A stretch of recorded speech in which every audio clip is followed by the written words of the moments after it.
welcome each and every individual to the Entrepreneurial Awakening Movement. Oh my gracious, this is Mark Boersma. Are you as excited as I am? I don't know. You don't sound as excited as I am. Let me tell you, the awakening, it's like my head is exploding. Like, it's like, wow, it's so cool to be like awakened, like at will. Just really awesome. So hopefully you internalize that lesson. Today we're going to be going through, so the 4 pieces of the Entrepreneurial Awakening Movement, the quantum thinking is awakening, ownership, work, and care. Hopefully you got that down. Today we're going to be going through ownership. If it seems like we're going over a lot of information in a short period of time, the reason it seems that way is because we are. Think about 2 other people that should be going through this course with you. So who are 2 other people that should be going through this course with you? Why is taking ownership so powerful? And again, Tom and Nicole and Keith, you guys can interrupt me at any time when you have a thought or idea. You know, the recording has started. Please note that your storage is almost full. So when we look at going through all of this, it's very important to be able to understand. It's very, very important to understand that, like, it is the quantum thinking world. And so it's going to be going through, like, there's going to be so much coming at us, but that's okay, because that's how that's how entrepreneurs think. Like, they're always overwhelmed, but it's good overwhelmed. They're always, like, crazy. So it's like this movement, the Entrepreneurial Awakening Movement, is because of you. Like, you have so much power inside of you. Like, I have 6 grandkids. They're all entrepreneurs. Every single one of them are entrepreneurs. I think every child's an entrepreneur, and then somehow our educational system or our society or something trains it out of people, which is, really a shame. So we've gone through the history and power of quantum thinking. This is very different than formal education, because in formal education, all you got to do is kind of remember enough to get through the test, and then you can forget most of what you learned. This is different. Like, every one of these lessons will help you in, all areas of life and going through it. So we talked about the last time, the Grandpa Chappelle principle and being able to go through that. And so are you applying that, that natural law on a regular basis? Tom, you were just a young man at the time. Why do you think you internalize that and most people don't? I think it really had to do with my grandfather. He was just a quiet, very methodical type guy. And any time he ever said anything, I always kind of listened to him. I mean, he's the kind of guy that took me out and taught me how to fly fish, and how to look for the places, and how to, a little thing like when you're putting your fly pole together to rub the joint right next to your nose, because there's a little bit of oil that's there, so it makes it easier to go in and out. So it was those kinds of things. So it was like, I got to listen to this guy. Wow. And what's interesting, Tom, is you do that to everybody I've ever met you with. Anytime we're around, it doesn't matter their age, their ethnic, their gender, it doesn't matter their educational background. Like, somehow it seems like you listen to everybody like you did your grandfather. Did he teach you that, or did you just learn that, or what's going on there? Well, I think it's probably a combination of my parents and him. He was just an unassuming individual, and nice. And he had a very dry sense of humor, and I don't know, we just connected. Nice. So here's a good question: does our current educational system teach and reward taking action and producing results, or does it reward head knowledge, which makes us feel smart, pumps up our egos, pumps up our egos and the egos of those who are teaching us. I don't know. I'm not making any judgment, just asking questions. So when we look at ownership, what's that? I would make a judgment. I would make a judgment. You know, so we learned on awakening that there's pain and pleasure. So the higher the pain, the more awakening there is. In the ownership world, this one here, taking ownership is learned and is really a muscle. It takes discipline. When we do not take ownership, we willingly, often without knowing it, give up control of the outcome, the results, to something or someone else. When we apply quantum thinking, we make dimensional jumps in taking ownership, which changes everything. So groups of people, you can see in groups of people how entire groups are not taking ownership. Like they're blaming other people for their failure. And I'm not going to name any groups. Tom might, but I'm not going to name any groups of people that are doing this. I'm just telling you that if you're part of a group of people, see, entrepreneurs, they're never part of anybody else's group because they know how to do things on their own. They're independent. Countries love entrepreneurs and hate them, because they love them because of the economic gain it brings a country. Like the government knows, I can't create all the jobs and I can't tax myself. I've got to have people out there, so I've got to have entrepreneurs. So countries love entrepreneurs and hate them because you can't control them. Like you just can't. Like you can't be an entrepreneur if you can be controlled. So if you have a struggle in any area of your life where you're not succeeding, it's because you're not taking ownership of it. And so there's an employee that I used to have. He was a computer programmer. His name was Kevin. I won't give his last name, but his name was Kevin. I said, Kevin, you're killing me, buddy. And oh, by the way, little ad here. If you know any amazing mobile app programmers or .NET programmers, definitely let me know because I need some who think like an entrepreneur. Like that's what I'm looking for. Anyways, Kevin says to me, I'm saying, Kevin, you're killing me, buddy. You're up and down and on and off. You're here and there. Like, for crying out loud, Kevin, I got to have you consistent. And he looked at me and he said, Mark, I don't think you're taking personal ownership. And I'm like, really? What do you mean? It's like, I don't think you're taking ownership. I said, okay, that's interesting. What percentage of ownership do you think I'm taking? He says, I think you're taking 85% of the ownership. I said, well, that's pretty high. What do you think I should be taking? He said, I think you ought to take 100% because you're the owner. And I thought, well, that's so cool. He's absolutely right. What was I thinking? And then it took me 5 weeks to replace him.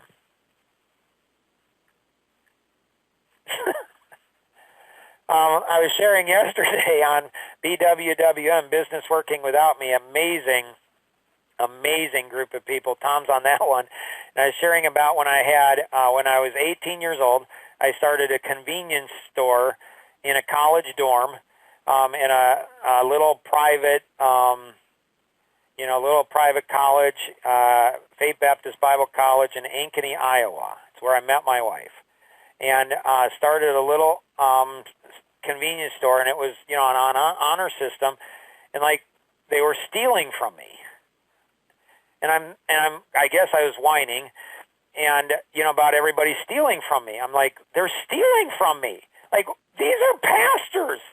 GRBC, General Association Regular Baptist. I'm not saying they're bad. I'm just saying, hey, they're stealing. They're pastors and missionaries, like future pastors and missionaries are stealing from me. And finally, the RA, the resident advisor, said, Mark, I'm tired of your whining about people stealing from you. It's a business. That's a part of business. Like, if you can't handle, close up your business. And I thought, wow, that's genius. Like, I never realized that. Like, he's right. So I wrote out a sign and said, did you come to Bible college to study to be a pastor and a missionary to steal from me? And this theft stopped. See, when we whine about things, when we blame other people, we don't go ahead and learn things. Another story, this amazing story, is, I had worked for 2.5 years with a CPA, and he had an agreement, I had an agreement, we were partnering up with stuff, and he bailed on his agreement. Oh, by the way, if you know any CPAs that don't think like CPAs, one of our clients is a CPA, my oldest brother's a CPA, he's like, why do you work with CPAs? It's like, good question. I roll my eyes, I'm like, my gracious. Anyways, if you're a CPA or you know any CPA that thinks like a business owner rather than an employee, let me know for sure, because I'm looking for those. Anyways, so after 2.5 years of work, the guy bailed on me. Like, he bailed. He's like, and I guess on one of the calls I was on, this was maybe 10 years ago, I was a little, discouraged or something. So I said, Tom said, hey, you seem a little discouraged. I'm like, yeah, I lost a partner, a CPA. He quit. He's like, okay, so why are you frustrated? Why are you discouraged? I'm like, well, because I spent 2.5 years with him, Tom, and I did my side, and he didn't do his side, and I lost all kinds of time and money. And he's like, okay, so why are you frustrated and discouraged? And I was a little ticked at him, a little frustrated. I'm like, Tom, like, I raised my voice. Tom, like, do you not understand? 2.5 years I wasted it, flushed it down the toilet. Like, he screwed me. It's like, sorry for the language. It's messed. Like, it's just like, do you not understand? And he paused and he's like, okay, so why are you frustrated? And after a couple more times, I finally said, Tom, I don't understand what you're saying. Like, what do you mean? He's like, well, was it a good idea? I'm like, yeah, it was a great idea. He's like, are there other CPAs out there? And it hit me. I'm like, oh my gracious, okay. So rather than when we take ownership of things, magical things happen. It's just absolutely amazing what happens. Okay, so entrepreneurs are able to connect the dots, but they don't know how to teach other people how to do that. And it's through questions, listening, quantum question, quantum listening, quantum seeing, quantum understanding our own intentions, other people, thinking capabilities that internalize, that help us to do things that then produce the results. And then it connects into the DNA for people, DNA for business, and then DNA for life. And so that's what the quantum thinking model is all about, and being able to go through that. We've gone through the awakening, now we're going through the ownership. These all interconnect. You want to go through the lessons more than once because there's so much there, right? And so when we look at ownership, we need to internalize ownership. How do we do that? We've went over this before. Ask questions, create an awakening. Listen to the why. Do you know your why? Have you discovered your life vision? Go through Life Masteries Institute. Join EC2. They'll help you understand your why, your life vision. And then seeing new things gives us insight. Then intention purifies us in our intention. And then we go ahead and think differently, radically differently. That gives us new capability, which gives us leverage, which then helps us to internalize, which helps us to change. When we change, we become a delta. What is a delta? Joe Reed told me, Mark, you're a delta a number of years ago. I'm like, what's a delta? He says, I could drop you anywhere in the world, and everything around you would change. Why? Because I'm changing so much. That leads to failure. Then we get it, and we have an awakening. What is that awakening? As we learned in the previous lesson, I'm not that smart. I'm not that busy. I am not that good at taking personal ownership. So people think I'm really good at taking personal ownership. Maybe not as much as we think we are. I don't really work that hard, and I don't really care that much about people. And again, if you find yourself resisting these things, it's because you're not in the quantum world. That leads to awakening. Now, let's take a look at this. This is really cool. Most people, it seems, have a hard time taking ownership for their own actions, much less taking the personal ownership for the actions of others. So let's take a look at something really cool, dimensional ownership in its simplest form. Taking ownership for, first, my own choices and consequences. So with our 7 kids and now our 6 grandkids, we teach them at like birth. Good choices, good consequences, bad choices, bad consequences. Even our young grandchildren understand. Before they can form sentences, they understand I make a good choice, I clean my room, I pick up my toys, I don't bite. Like good choices, good consequences. And so it's so cute to be around them. If you just say good choices, they'll say good consies. They can't even say consequence, but they understand the concept at the age of, I don't know, 1.5. Seriously. It's very young. So you'd think adults would know how to do that. Maybe not. The second level is the choices made by others I lead and I'm responsible for. I can't tell you how many leaders, managers I've had, and they're people they're leading. They don't take ownership. They blame the people they're leading. Well, it's the people I'm leading. Aren't you leading it? The next level is the choices of those I'm in groups, with. So the groups I'm in. So I was raised a very devout Christian, although most Christians don't like me, especially devout ones.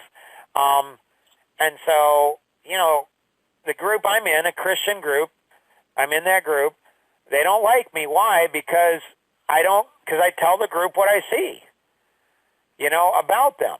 And when you tell the group that you're in, and most people are afraid of doing it, an entrepreneur is not. I'm not afraid of telling white males over 50 they're sloppy, lazy, undisciplined, pathetic. They just are.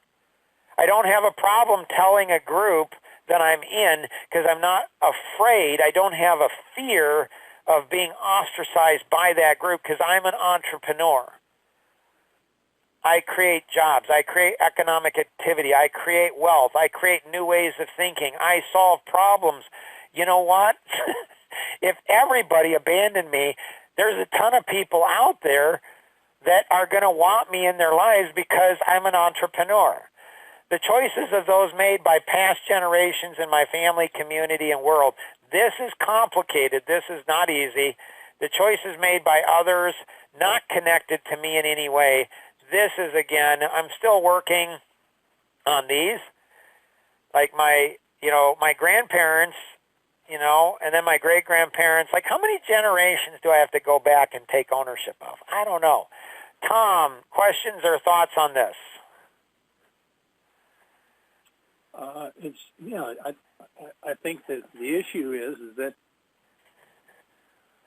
you have to really go through this and then internalize it. And I know you talked about that just a little bit ago, but to me, the internalization, as I've said before, is that once I really believe in it, I don't even really have to understand it. As long as I believe the concept of it, then I've internalized it. Then my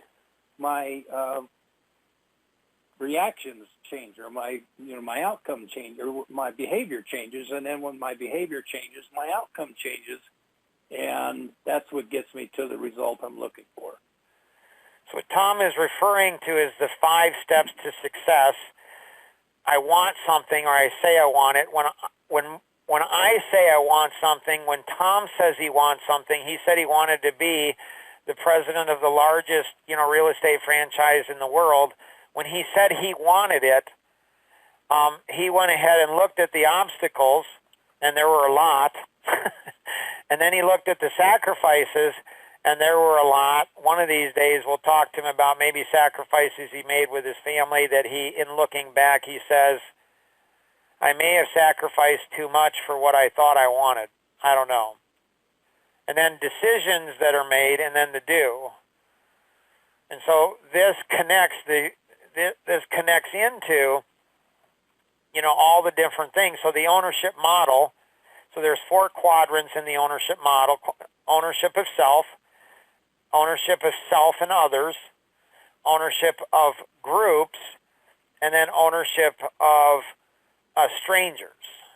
Then there's 10 levels in these. We're born, and then we, start to learn that, okay, it's me and somebody else, and then me and more, and then me and a group, and then me seeing that, that the group is something more than even I have.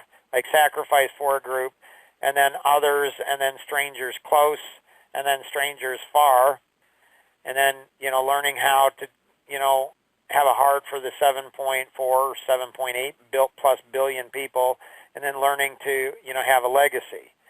And what's missing in this model that we just put in is sacrifice. And so Tom brought me to tears once when he and I were doing another course, and he said, in the course, he said, nobody knows the sacrifice that's been made by Mark's wife, Rosanna, and his 7 kids. So Tom knew of sacrifice because sacrifices his wife, his kids made. So he knew, they've made a big sacrifice for other people. And Tom said, every one of us on this call, everyone going through this, they should understand and thank Rosanna and Mark's 7 kids. I don't know that anybody did that. Oh, Tom, maybe they did. I don't remember. And so you take the 5 steps to success and you apply this to the ownership model, the awakening model, the work model, the care model, and then something magical happens. Other thoughts, Tom? Not at this time. Nicole, Keith, any thoughts either of you have? Yeah, so then, when we're talking about taking ownership of obstacles, you gave a really good example with the tech guy you did. So then, how do you get out of your own way to begin to take more and more ownership so you can achieve the goals? When your life vision is bigger than death, you get over stuff.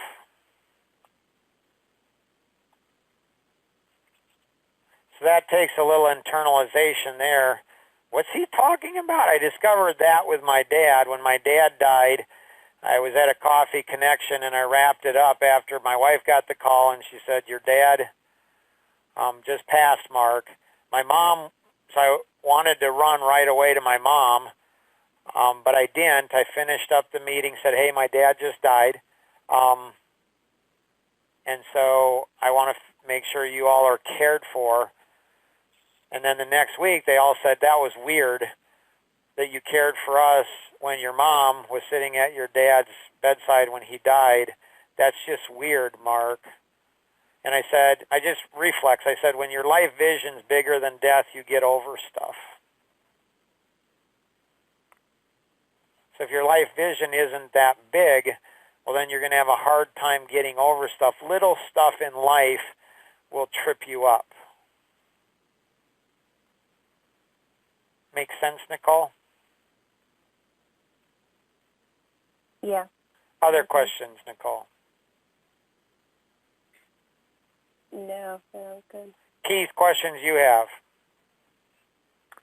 Just a comment. I thought it was great, like, when you talked about young kids, so young, they kind of understand the concept of, everything they do has a consequence. I think, for us, we become, all of our experiences and our environment, everything that happens to us, it almost like it skewers that. It takes away our ability to think as clearly as we do when we're younger. So it's like if we're not taught to be aware of this at a young age and to look out for these things happening to us, we fall into the habit of allowing it, like Nicole said, getting in our own way, because we develop these belief systems and whatnot based on everything that happens around us, but we don't have any of these belief systems when they're young. It's just a simple, you touch a hot stove, it's hot, there's a consequence. And it all changes as we get older because we're exposed to so much. So many stories, so many thoughts flowing through my mind. Nicole, any other questions or thoughts you have? Well, yeah, now with, I know Jonathan was a huge influence, and not just yours, but in a lot of people's lives. And I've heard you tell a bunch of stories of this new level of ownership that you've been taking since his death a few months ago. Do you view ownership? How are you viewing ownership now, and how do you explain this new level of ownership to others? So, Jonathan, if his physical life, if his physical body was here, he would say, I take ownership for my death. It's just who he would. He wouldn't blame somebody else. He'd take ownership of it. For me, as his dad, I'm second in line. And I get it. I just do. He's my son. And so I need to take ownership for the contribution I made to his death. And I still don't know what that is. But every day I'm going back through when he was born, 1 year, 2 years, 3 years, up to 30 years, like I'm retracing his entire life and trying to figure out, where did I go wrong? Where could have I helped him more? And people go ahead and say, Mark, you can't do that. It's like, you don't understand me. I can do it. I mean, that's what entrepreneurs do. They take ownership. Like, I have 6 other kids. I have 6 grandkids. There's a whole bunch of people all around the world. So I couldn't save my son, but that doesn't mean I can't help contribute to helping my other 6 kids or my 6 grandkids or people who are total strangers. And then people that have it happen to them. So I think the reason people don't hear, I was talking to a friend of mine, he said, I don't understand how you do it. This was a few days after his death. And he's like, I don't understand it, Mark. He said, my son committed suicide 12 years ago. There's not a day that goes by that I'm not angry with my son, and I feel massive guilt. And he says, he's only been dead for a few days, weeks, and you're, healed. I have no anger at all towards him. I have so much pain and hurt, but it's not bad pain. It's good pain. So this weekend we were watching my 3-year-old granddaughter, that's Lily, actually, when she was younger with Jonathan. She loved him. She got it. She was on the couch a week or so after he died, and she pointed at his picture, and she said, Jonathan's dead. I'm like, yes, he is, honey. And she's like, it's okay. She's 3 years old. But this weekend we were watching her on Saturday, and my wife, I'm in the other side of the house, big home, and I hear my wife just crying uncontrollably. I go up there. She's going through, and she ran across, his first haircut, hair, from his first haircut, all curly. She said, and she just lost it. She's hurting so much. I'm like, where's Lily? And she's like, well, she's down by the kitchen set. And I didn't see her when I ran up, her little play set. And I went down, and she's cowering in the corner. And I sit down, and she's kind of trembling or whatever. And I'm like, honey, are you okay? And she's angry. And I said, did you hear Grandma crying? And she's kind of angry, and she moves around. And I said, honey, she's crying because she hurts, for Jonathan so much.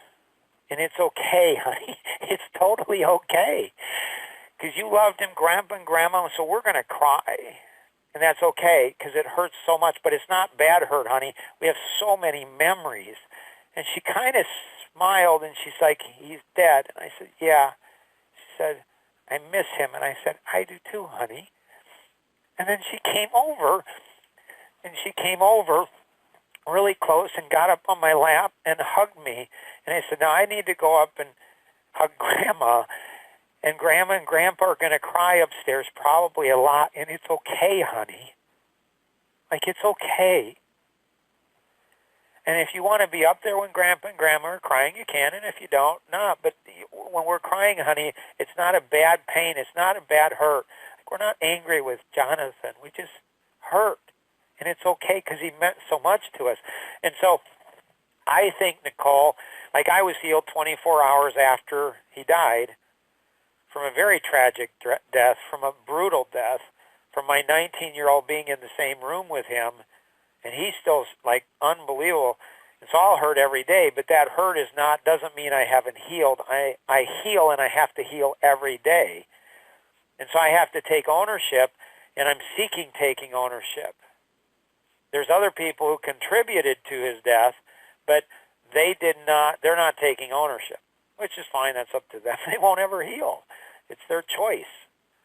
And so I think when we take proper ownership, Nicole, not only do we heal, like that's the only way I'm going to heal properly. Like my 19-year-old son, when I share, hey, I could have done this better, I think I should have done this, I've kind of missed this little piece here. He's like, Dad, is that proper ownership? I said, I think it is. When my 21-year-old son, who is very, very close to him, he says, Dad, I'm healing. I'm just not sure if I'm healing properly. I'm like, ooh. Like what 21-year-old knows that? What 19-year-old knows that? The gifts that we're being given every day, like Jonathan's more alive now than he's ever been alive. And I think it's because I'm taking ownership. My wife is taking ownership. My 6 kids are taking ownership. Like all of us that take ownership, proper ownership, you can take too much ownership. You can take ownership of the wrong things. And so in the end, Jonathan made a choice. I get that. In the end, he was drunk. I get that. Had alcohol. I get that. So I'm not taking ownership of the things he should take ownership of. If I do that, that's not going to be healthy for me. Does that help, Nicole, or not so much? I think it does. Yeah. Tom, I know you got to run here. Anything else that you have, Tom, before you take off? No, I'm okay. Cool. So when we look at this, we need to love ourselves. We need to take ownership of ourselves, and then we need to take ownership of the closest. But we need to take ownership, and as a parent, it's really hard. Like, what do you own, and what don't you? Especially when you have really like tough things like this, and then beyond that, and then beyond that, and then beyond that, and then helping other people take ownership. Like my 19-year-old, he's taking ownership, and I'm okay with him taking some of the ownership because that'll heal him. But in the end, it was Jonathan's choice. I get that. So it's like everybody in the world today and in groups, everybody's pointing fingers at everybody else and blaming everything else. And it's like, that's not going to work so well for you. It's just not. And so creating the movement, so there is a amazing, and you can visit the website, clarity.dnaforsuccess.com/John.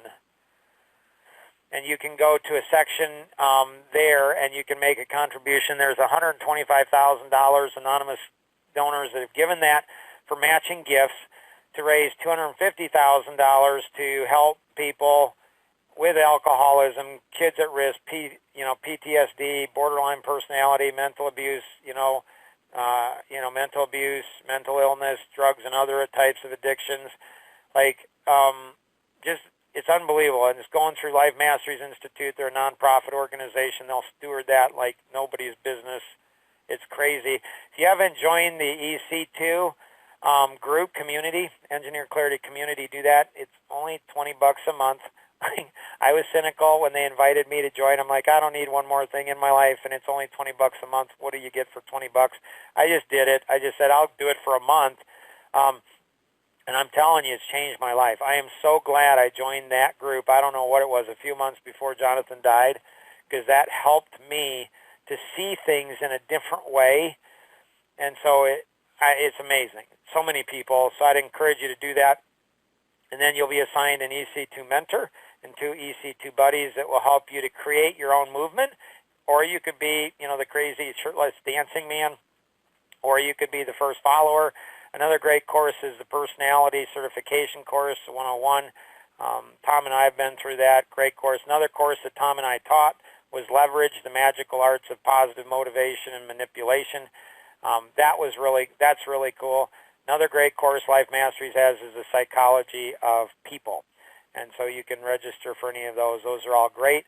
Next week we're going to be talking about, so we went through ownership, or next lesson we're going to be talking about is work. And so how do I get more done while working less? And dimensional working, it's totally different. It's really, really cool in what it's able to do. We're going to go into the Q&A now, and so there'll be a short pause, and then we'll move into that, and those are really exciting times too. Here we go.